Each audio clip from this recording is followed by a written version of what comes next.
A 3.1 magnitude earthquake struck near Tasman District, Tasman, New Zealand, Aotearoa today on June 3, 2026 at 0:14 local time, or on June 2, 2026 at 12:07 Coordinated Universal Time.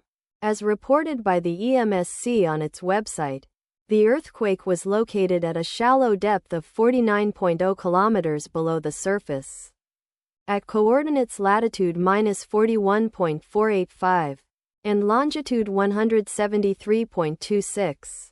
The exact magnitude, epicenter and depth of the quake might be revised within the next few hours or minutes as seismologists review data and refine their calculations, or as other agencies issue their report.